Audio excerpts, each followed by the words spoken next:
Salut! Bienvenue dans mon voyage Froggy, la chaîne qui t'aide à voyager.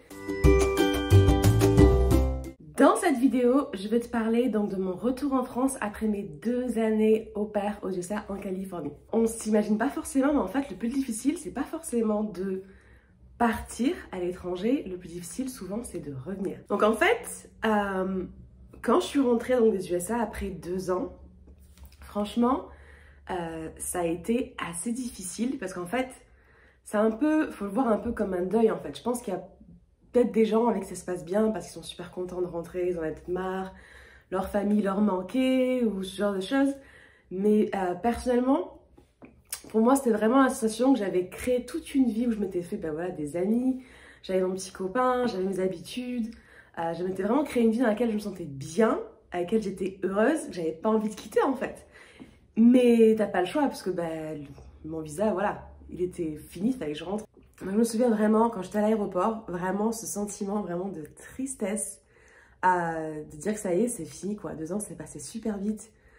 Et pourtant, j'avais des choses qui étaient bien, qui m'attendaient en France. J'avais retrouvé ma famille, j'avais commencé des études, puisque j'avais arrêté les études avant.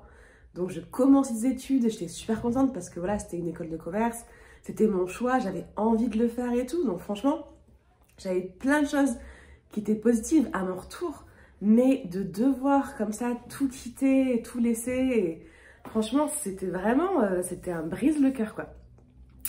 Et en fait, personnellement, je pense que je l'ai vécu un peu comme un deuil en fait, le fait de laisser quelque chose derrière moi, que c'était voilà, une partie de ma vie, c'est une page qui se tournait, donc il fallait partir sur autre chose.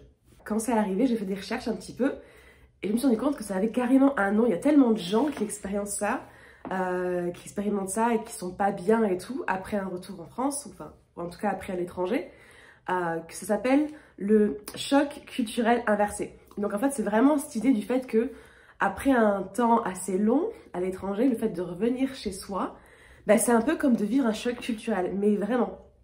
Parce qu'en fait, c'est bizarre, mais tu t'es tellement adapté à ta nouvelle vie, à ta nouvelle façon de faire les choses, de vivre en fait, que quand tu reviens chez toi, t'es plus trop à l'aise. C'est vraiment un truc super impossible à décrire. Il faut l'avoir vécu pour le comprendre.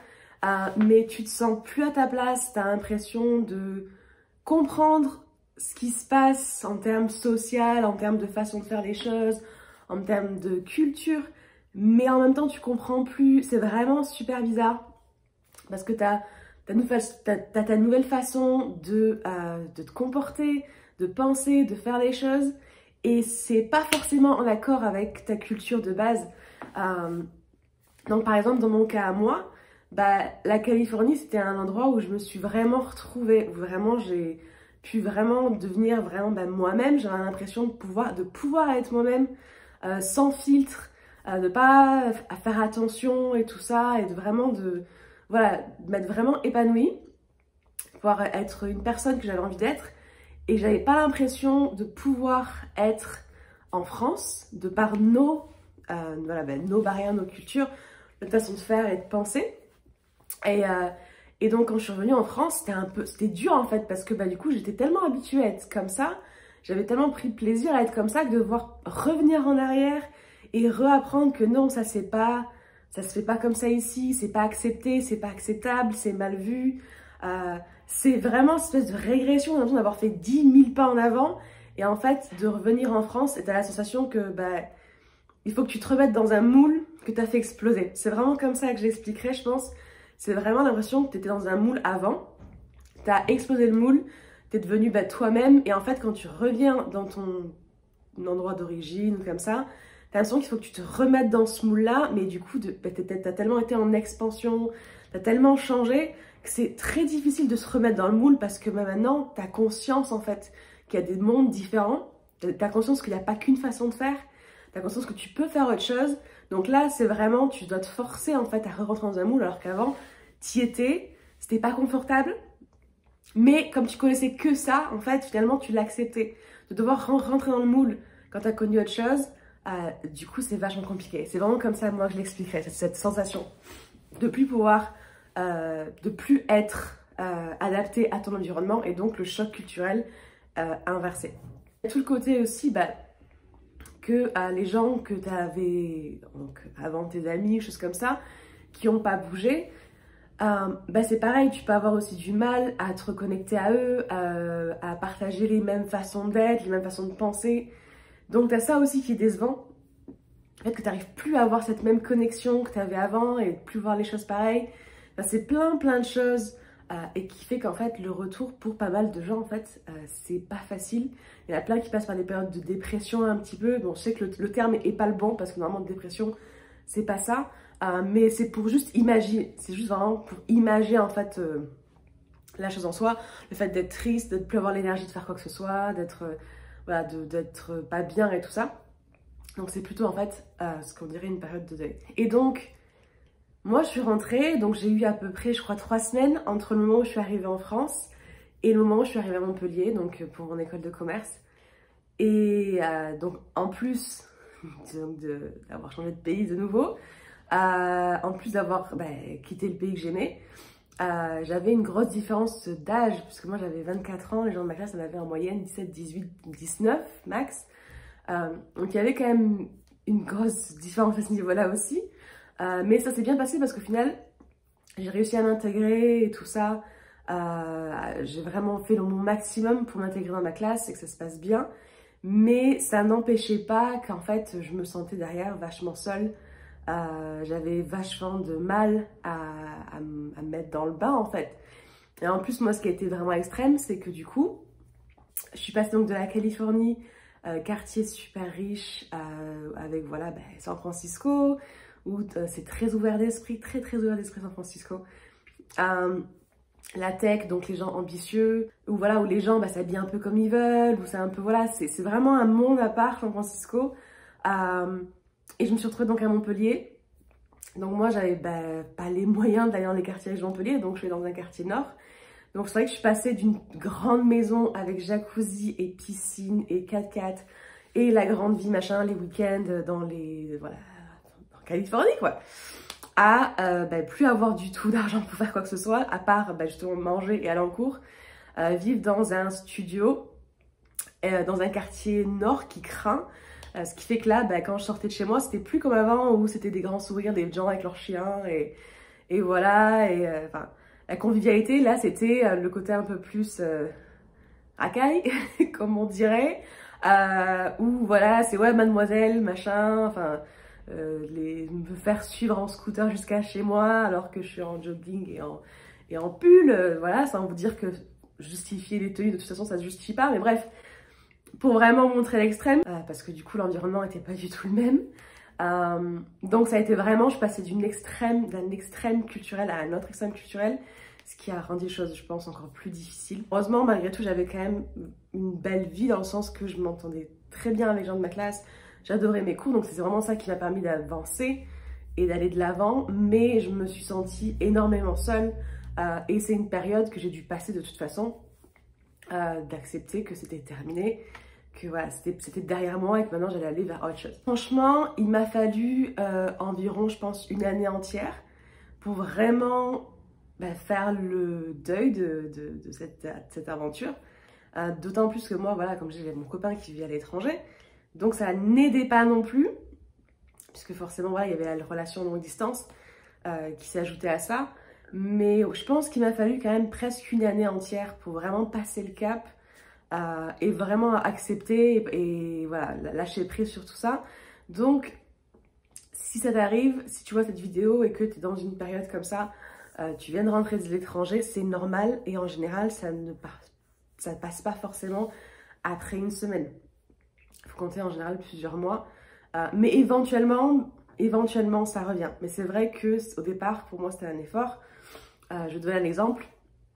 Comme par exemple, donc voilà, tout à l'heure je disais par rapport au fait de s'habiller, j'ai donné cet exemple-là. C'est vrai que moi quand j'étais en Californie, j'étais habituée au final à m'habiller comme je voulais. Mais vraiment, je me posais même pas la question le matin en fait, c'était juste, il fait chaud, je mets un short. Il fait très chaud, je mets un crop top. Enfin vraiment, j'avais pas ce truc de me dire, de me poser de questions sur comment on allait me regarder, me juger. Ce qui du coup était plus le cas là. Vraiment, je réfléchissais vraiment à ce que j'allais mettre, que ce soit pas trop provoquant, que ça attire pas trop l'attention, Et si jamais ça attire l'attention, je vais à l'école en voiture. Et enfin, voilà, ce genre de choses. Chose que je vivais pas du tout aux USA, donc ça a été difficile à accepter en fait. Ensuite, ça a été des choses comme par exemple, voilà, le fait que j'étais habituée, comme je disais, à ce que tout le monde me parle. Tout le monde me disait hey, comment ça va, machin, les grands sourires, les small talk, comme on dit aux US, ou quand les étrangers discutent avec toi de tout et de rien. Et je suis passée de ça, du coup, au fait que tu es dans les transports, faut surtout pas se regarder.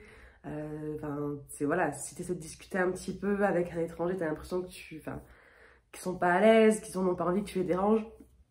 C'était plein de choses comme ça, en fait. Des petits détails, en fait, que je vivais super bien quand j'étais aux US et quand je suis rentrée. Que je pouvais plus faire, je pouvais plus être et ça me manquait vraiment. Ce que je dirais du coup pour ceux qui rentrent bientôt ou qui sont rentrés, mes conseils, déjà le premier ce serait d'accepter en fait, c'est de comprendre que c'est normal. C'est normal d'être triste, c'est normal de pas se sentir bien, c'est normal d'être angoissé, c'est normal de se sentir déconnecté des autres et d'avoir du mal à se remettre dans son environnement. Tout ça, c'est normal. Donc, de juste accepter les émotions et voilà, pas culpabiliser, pas forcer, juste accepter qu'elles sont là et qu'éventuellement, elles partiront aussi. Mon deuxième conseil, ce serait de surtout pas s'isoler. Surtout pas s'isoler. Essayer de se faire au maximum des amis, avoir des projets, des choses comme ça où tu vas rencontrer des gens, associations, du sport, enfin bref, vraiment des choses, d'avoir une vie sociale, de recréer une vie sociale, c'est très très important.